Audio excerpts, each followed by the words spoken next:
is a Sanskrit word. We can divide that into three. Nir is again a prefix. It means fully.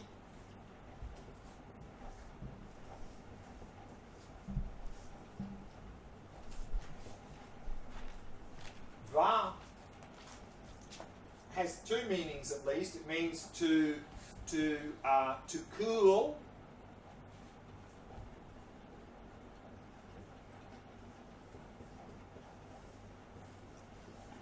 And it can also mean to blow. And na is a suffix meaning the act of. So nirvana is the act of fully cooling or the act of fully blowing out. So when we talk about the act of fully cooling, the analogy is that now in samsara we are tormented by the heat of the mental afflictions.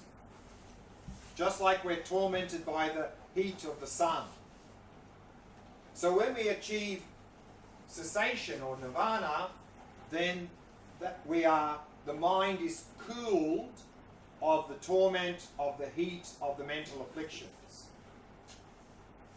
And so the analogy, the symbolism of nirvana is often nirvana is symbolized by the moon, because the light of the moon is cooling, whereas the light of the sun, the heat of the sun is tormenting us. So that's the act of cooling, that we've cooled the mind of the mental afflictions. The act of fully blowing out means that we finish this contaminated body and mind, that this is finished. So that is truth of cessation. So again, nirvana is not a place. It's not like when we get rid of all suffering and mental afflictions, we end up in an alternate universe or alternate reality. We're exactly in the same place, but we're in a state of nirvana. So nirvana is a mental state. It's a state when our mind is free of all ignorance and mental afflictions. Then we're in nirvana.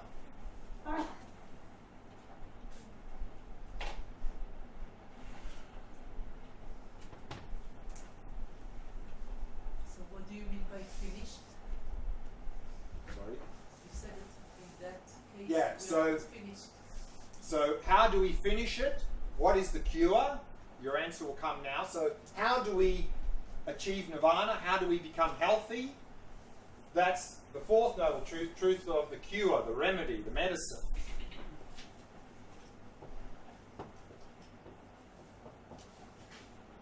And that is the truth of the path leading to the cessation of suffering. What practices do we need to engage in to achieve this goal? Normally here in the Four Noble Truths, this is presented as the Noble Eightfold Path.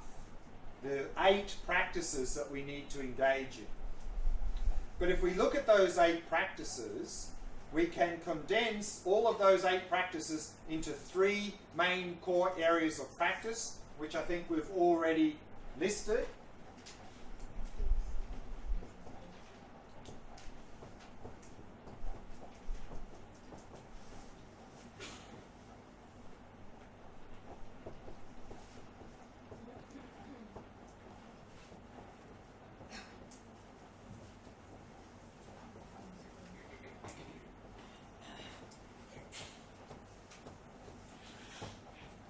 Which are ethics, concentration, and wisdom. Ethics in Sanskrit is shila.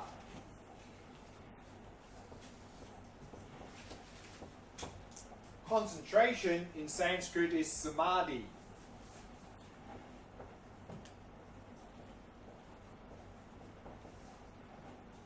And wisdom in Sanskrit is prajna.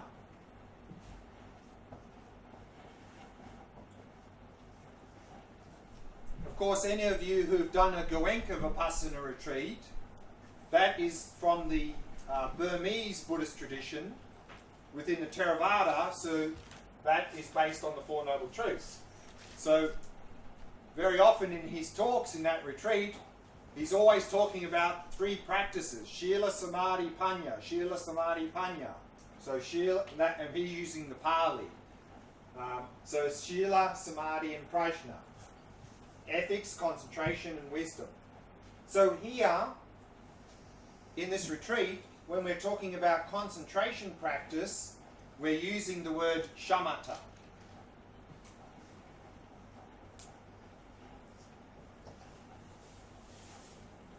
Because in the Mahayana Buddhist traditions, that is the level of samadhi we're trying to cultivate. If any of you have had any exposure to Theravada Buddhist traditions, you probably didn't ever hear the word shamatha. You would have heard the word samadhi, and then the level of samadhi that is often talked about in the Theravada Buddhist traditions is the jhanas. So the jhanas are an even higher level of concentration than shamatha. So in Theravada traditions, they often call concentration practice jhana practice, whereas in Mahayana traditions, concentration practice is often called shamatha practice, same practice. Then the wisdom practice is to help us to overcome that fundamental ignorance. And another word for wisdom or prajna, of course, is vipassana.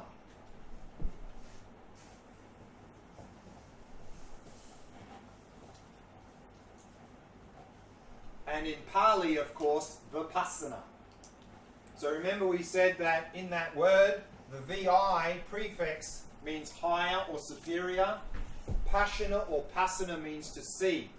So vipassana or vipassana practice is higher seeing, seeing beyond, usually translated into English as insight, meaning insight into the nature of reality.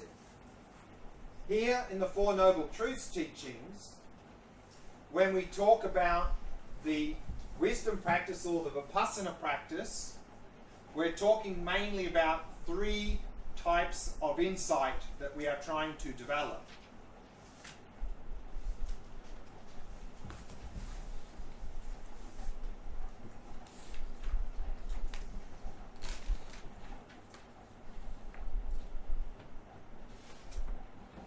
And those three types of insight are called the three marks of existence.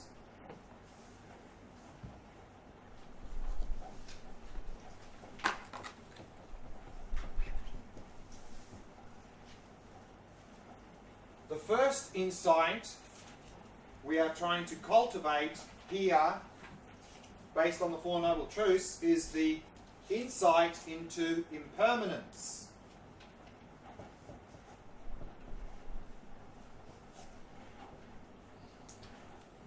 And again, those of you who've done Goenka retreat know this very well.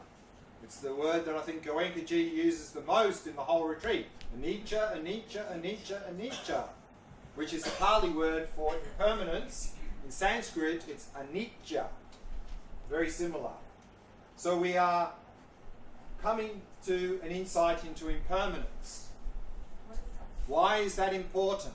What does it mean? What is it? Impermanence means things are changing moment by moment.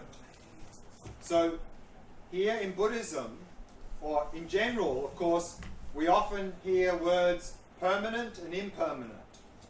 And for us, normally permanent means something that lasts forever. Impermanent means something doesn't last forever. That's not the meaning of the word in Buddhism.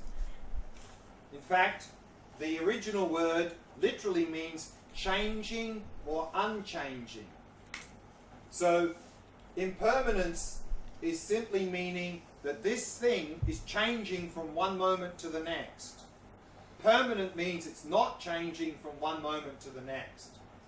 So impermanent and permanent is not telling us how long something lasts.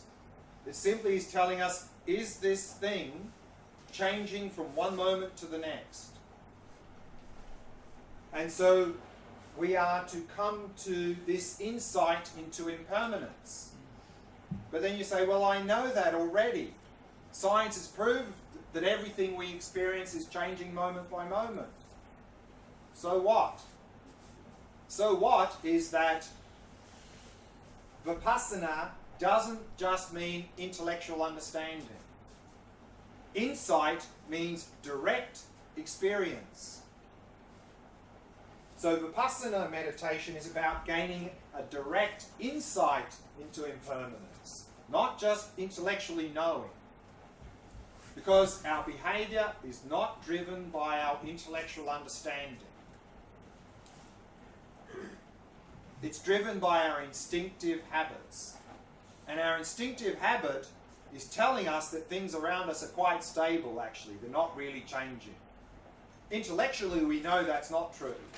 But that's how we relate to things. So we're out of sync with reality in our behavior, even here.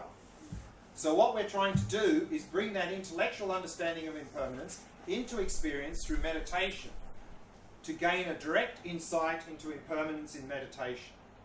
If we do that, then when we get out of the meditation, that insight is still affecting our mind.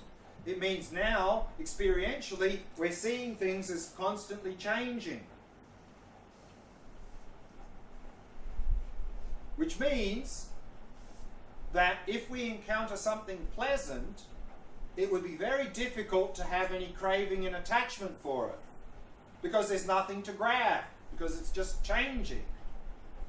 So what you'll find is if you gain an insight into impermanence, your life will already dramatically improve. You'll have way less attachment to pleasant things, way less aversion to unpleasant things. So this already improves our life a lot. What's the difference between this and emptiness? Shunyata? Right. If we really appreciate what this means, we're this close to emptiness. We're very close. And I'll talk a little bit more about that tomorrow evening when I start to talk about emptiness. But just a brief answer. Often we hear, when we talk about impermanence, we often hear that that means everything is changing moment by moment. That's what we often hear. And then we may get this idea, what that means is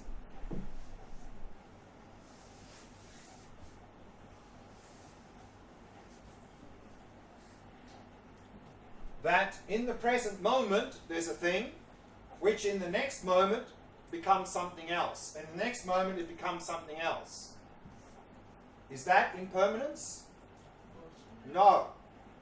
Because if we talk about a moment, no matter how short it is, if we're saying there's a thing there that's not changing during that time, that's not impermanence.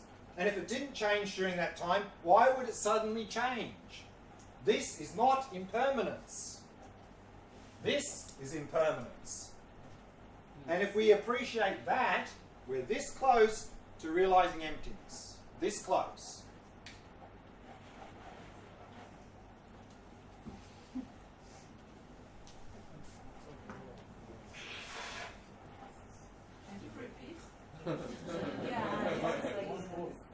Our idea of impermanence is that, and we hear this, things are changing moment by moment.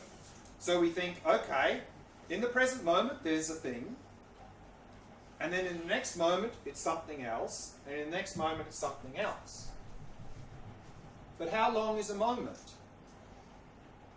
No matter how short that moment is, if there's something existing in that moment, it means during that period of time it's not changing. And so it's permanent. So it's actually not impermanent. So therefore, there's no such thing as a fixed moment of time.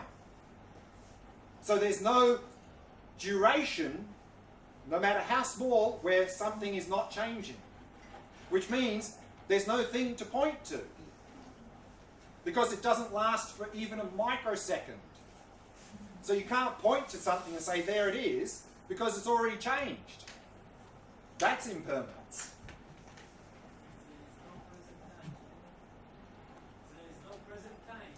There is present, but you can't point to it. Exactly. This is emptiness now. present exists, but you can't point to it for this reason. There's moments of time, but you can't point to them. This is emptiness. We'll talk about that tomorrow night.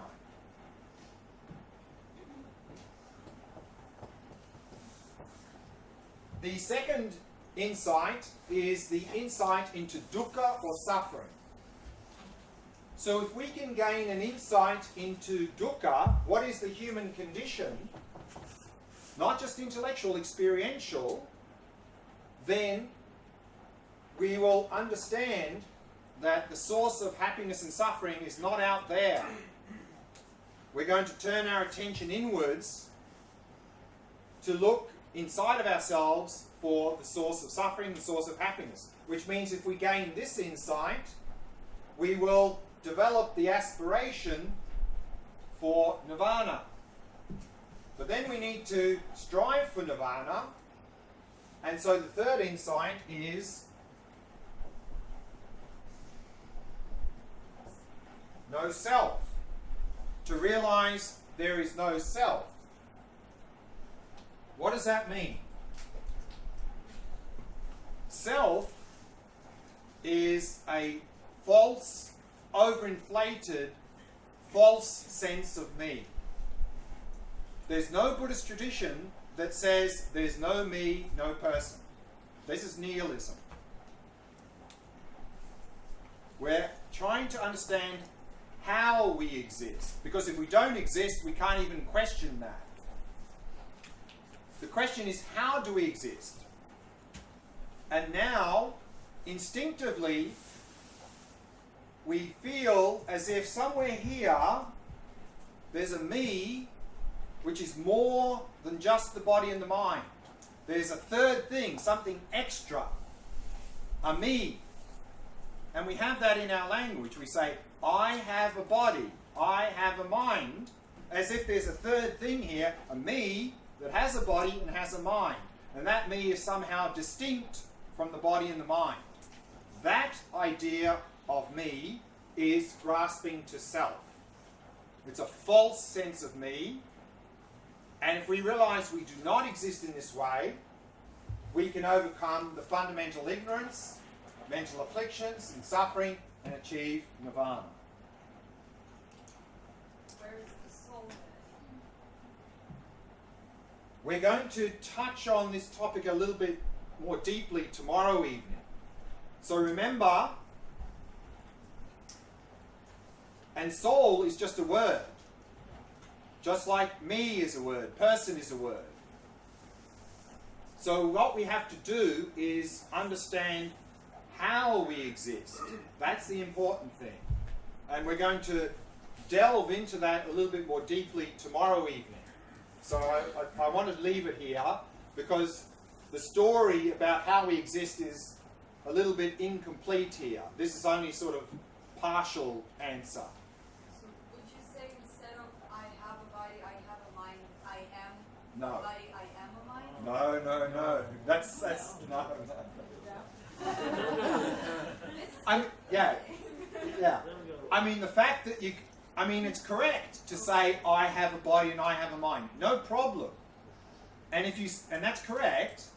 And of course, if I have a body and I have a mind, I cannot be the body and the mind. You can't have something and be it at the same time. Illogical. So the fact that we have a body and we have a mind shows we are not the body and the mind. But then not the self. There's no self. But for us, that seems contradictory. To answer that, we have to wait till tomorrow evening. Keep you in suspense till then. Yeah. Can you say two more sentences about realization of the dukkha? You somehow said it as if it's so easy. It's not easy. No, everything else it's very easy. Impermanence very easy. Yeah. Only dukkha is difficult. Yeah.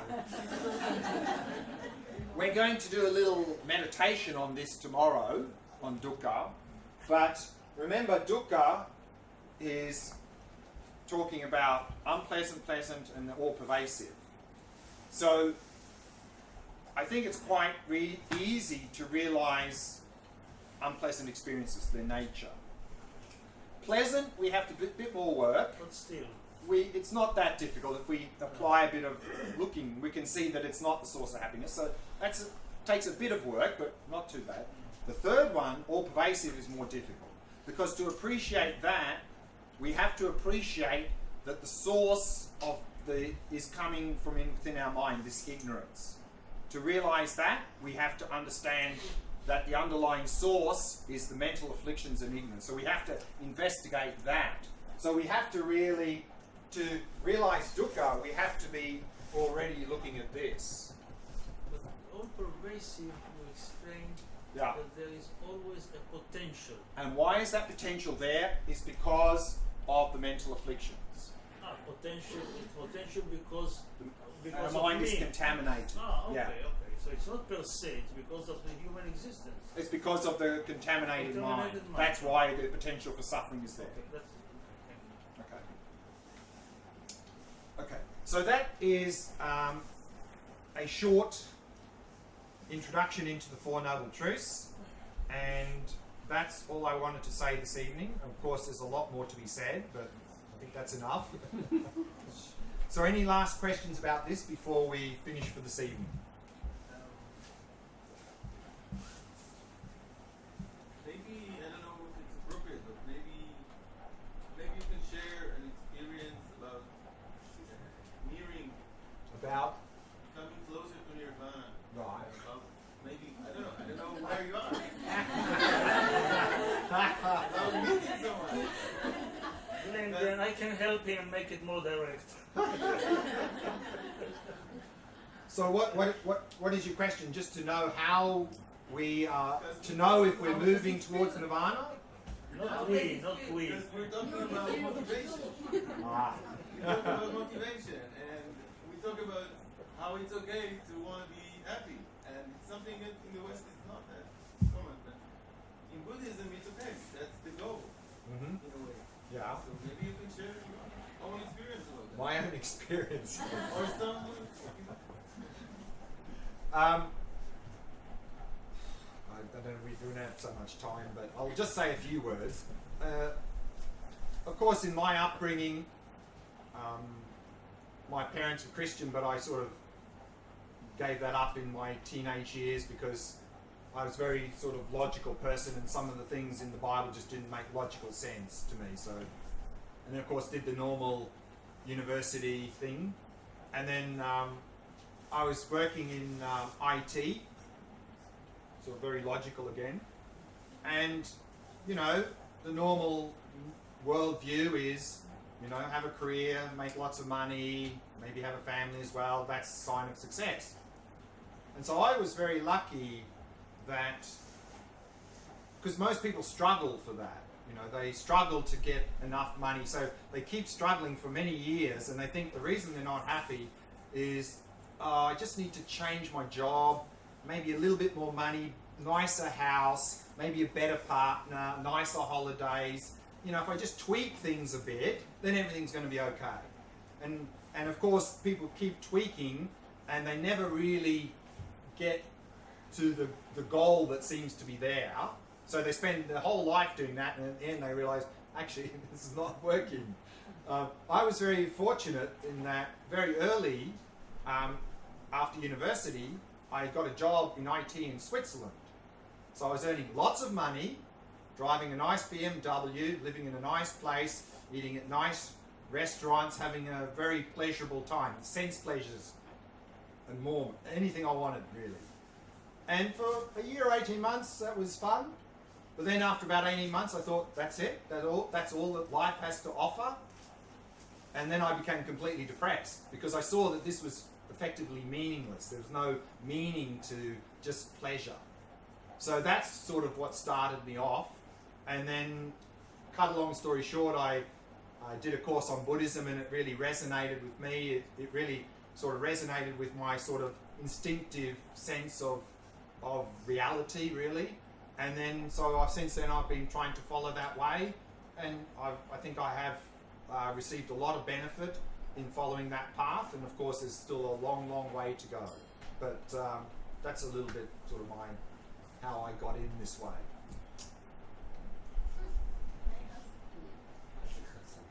Can you reach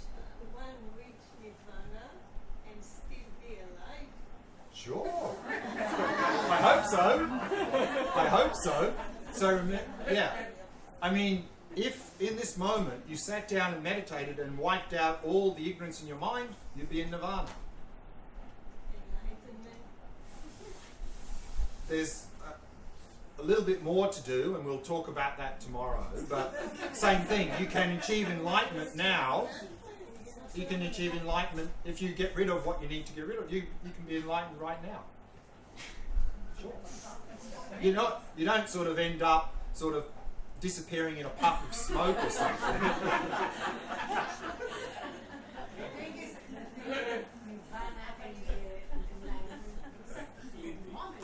Is for what?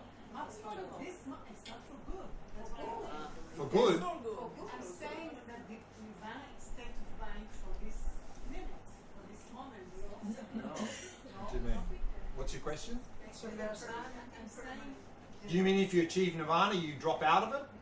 no, Ah. I'm saying that nirvana is a state of mind Right. for the moment. For the moment. Only the moment. She means if you can change. She means So nirvana is when we have purified our mind of all mental afflictions. As soon as that happens, we're in nirvana, and then we stay in nirvana forever.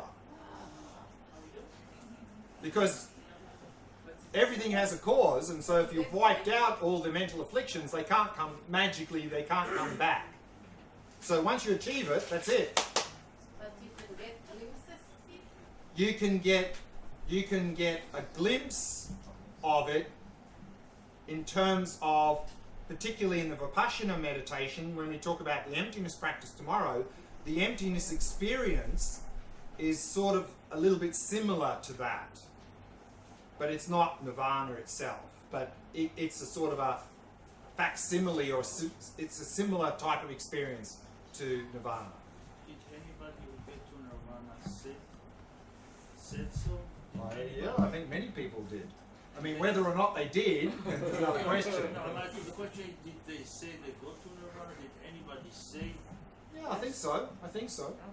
So certainly historically, sometimes you'll see people say they've achieved this and that and so forth. Yeah. So it's not a question that you have to be modest and disguise it. It's a question of if I announce it, is it useful for others or not? And this is the parameter. Well, yeah, because why would you say it? Because you're there to help others, and if you tell them you've achieved nirvana and it doesn't help, and they just sort of worship you, then you wouldn't say it. No, it helps in the sense that it gives them hope. Again, and generally that's what you'll find is that if some teacher has achieved nirvana or some high state, if they find, usually they don't talk about it in public because often that creates a lot of problems, but if they have a student in private, if they understand that by them saying that they've achieved that or they've achieved some level, that inspires the student in a good way, they'll tell them. Otherwise they won't say anything. So this has been done Yeah, many times. many times. Yeah, many times. I mean, I won't mention any names, but I've got some friends who've got quite high teachers, and they've said to me that they've indicated something to them. Not to be published. Well, yeah, I mean, you don't go talking and spreading it No, around. these students are supposed not to talk about it. No, but I was been in contact with those teachers as well. So it's not like they were just talking No, public. public. No, They will I not- mean, I was also a student at the time. They will not make it public. No, generally not. Last question, then we'll wrap up for this evening. You were talking about Theravada and Mahayana, and you did mention yoga practice and practice. So- And also where does it come in? So here we're talking about the Buddhist teachings. Of course, yoga is not coming from the Buddhist tradition. So it doesn't appear here. It's a different stream. So there are many streams. I think the yoga tradition is coming from, I think around the time of the Buddha there was another philosophical system called the Samkhya. And I think this is the basis of the yoga system. So this is based on a different philosophical system. Because all the yogis learning Buddhism is part of the learning. Which yogis? Not yogis, the yoga teachers in Israel. We because I think that of course yoga is a complete system in itself, but I think often in the West, in many countries, yoga is simply just doing some physical asanas to make the body fit. This is a very small part of the yoga system, you know. Yoga is much more than that. And so then I think maybe when we're presenting the complete picture, then maybe they're drawing on some Buddhist ideas to help present that in a good way, perhaps. What's the difference between samadhi of yoga and samadhi of I don't know how the word samadhi is used in the yoga tradition. I think the word samadhi can be used in a number of ways. Here, samadhi in Buddhism just means concentration. Okay, let's wrap it up there. So let's finish again with a short 15-minute meditation just to relax the body, relax the mind, to finish the day on a good note.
Allowing your awareness to descend into the body.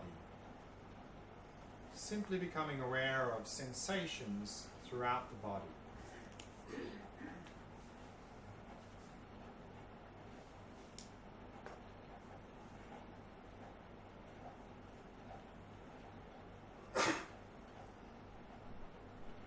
And using the out breath to relax and release any tightness or tension in any part of the body.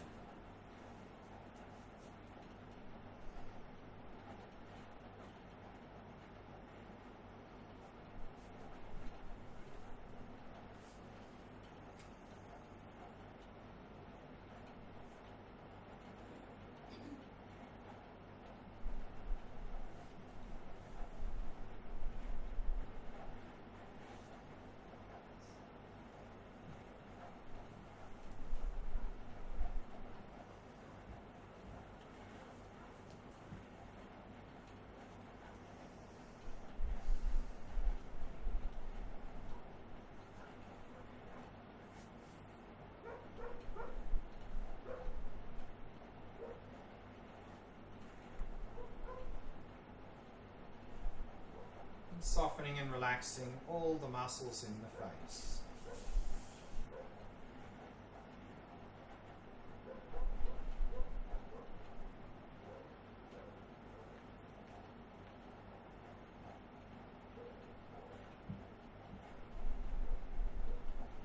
In this way, allowing the entire body to become completely relaxed, completely at ease.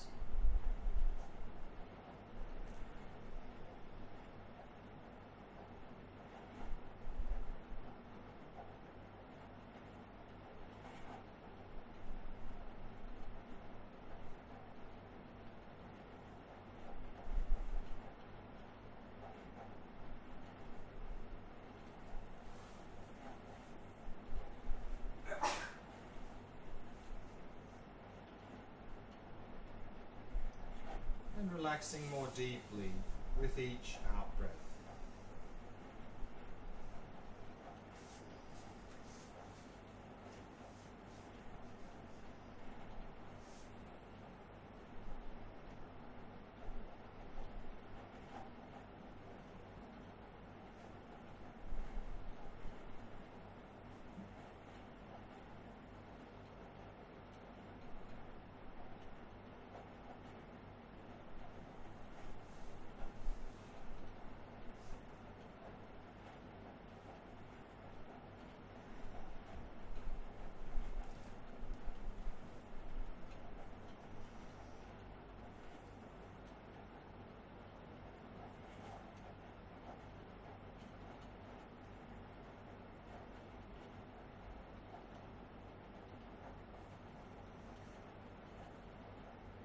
And with each out breath, letting go of any thoughts that may have arisen, happily releasing them.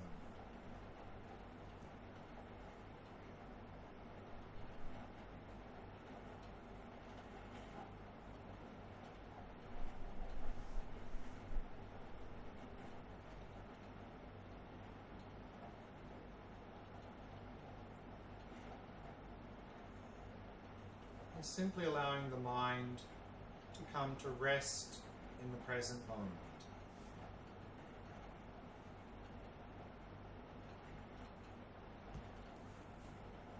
And simply focusing on the rhythm of the breath.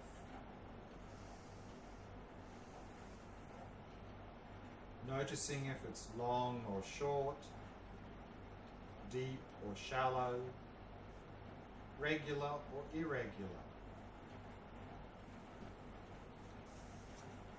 without trying to control or modify the breath in any way.